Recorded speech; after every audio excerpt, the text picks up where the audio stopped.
જય માતાજી, જય દશામાં મિત્રો। આજે આપણે દશામાની વાર્તા કરીશું। તો આ વ્રત અષાઢ વદ અમાસના દિવસે લેવાય છે। આ વ્રત કરનારે પ્રાતકાળે સ્નાન કરી ધૂપ દીવો કરી અને શ્રદ્ધાપૂર્વક દશામાની કથા વાર્તા સાંભળવી। 10 દિવસ સુધી નકોરડા ઉપવાસ કરવા અને જો નકોરડા ઉપવાસ ન કરી શકો તો એકટાણું કરવું। માટીની સાંઢળી બનાવી તેનું પૂજન કરવું। 10મા દિવસે આ સાંઢળી નદીમાં પધરાવી 5મા વર્ષે વ્રતનું ઉજવણું કરવું।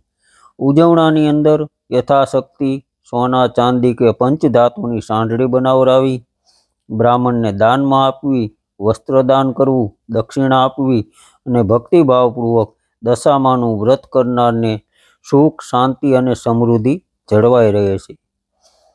તો સુવર્ણપુર નગરીની અંદર જગતસિંહ નામે ઘણો જ ગર્વિષ્ઠ રાજા રાજ કરતો હતો।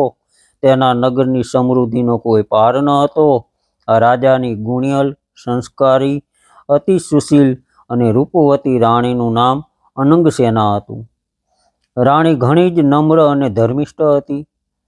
તે ઘણીવાર રાજાને અહંકાર ન કરવા માટે સમજાવતી, પણ રાજા કદી એની વાત સાંભળતો નહીં।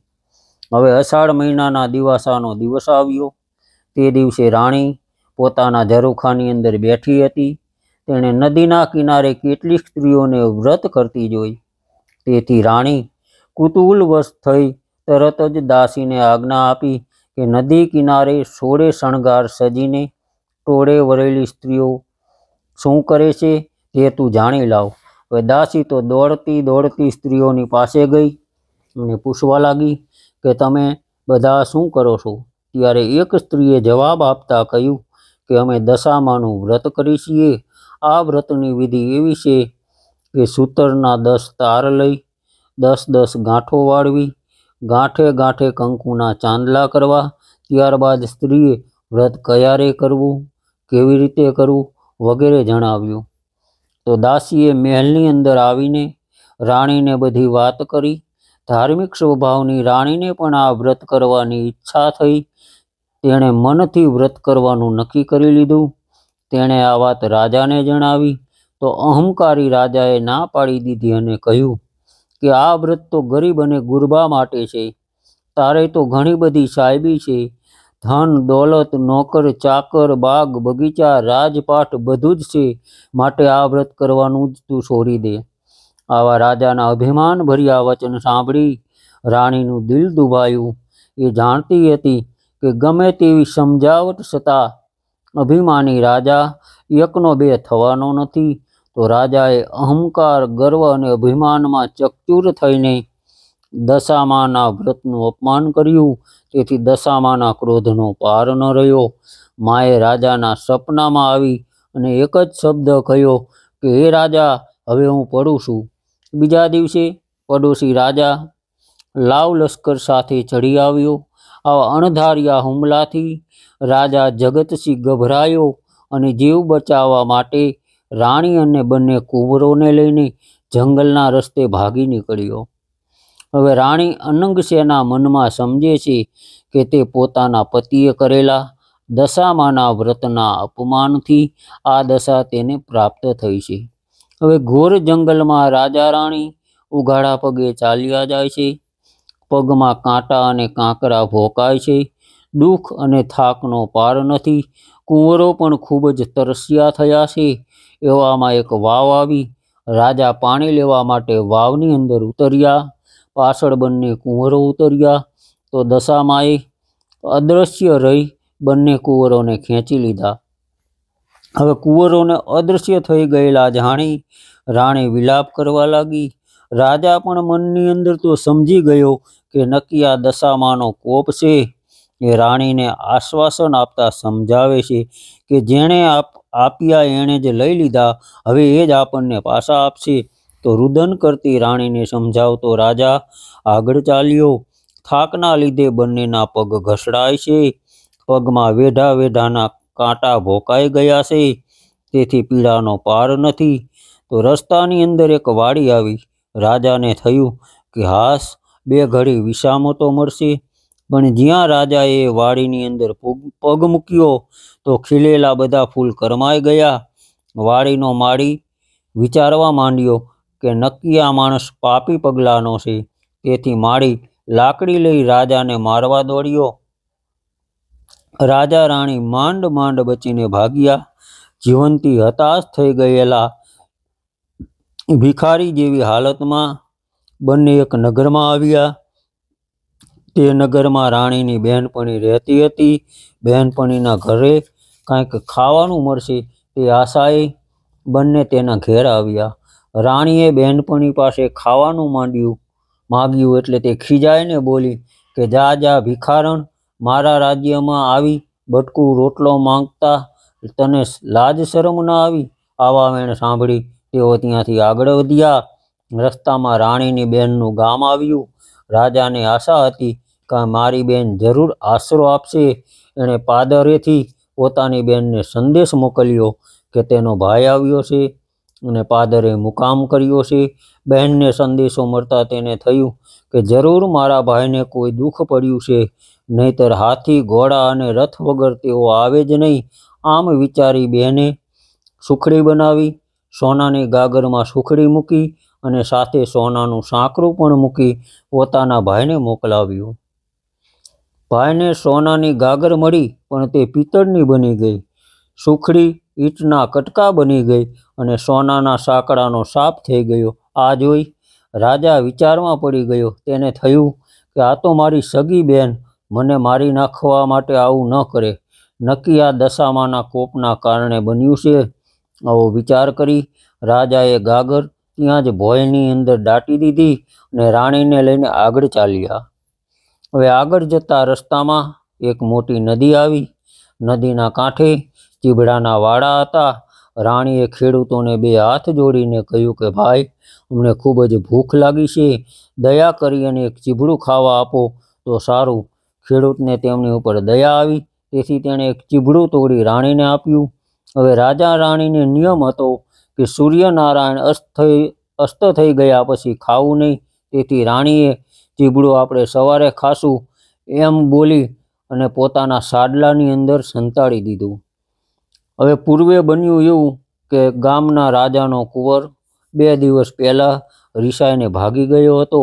સિપાઈઓ કુંવરની શોધમાં નીકળ્યા હતા.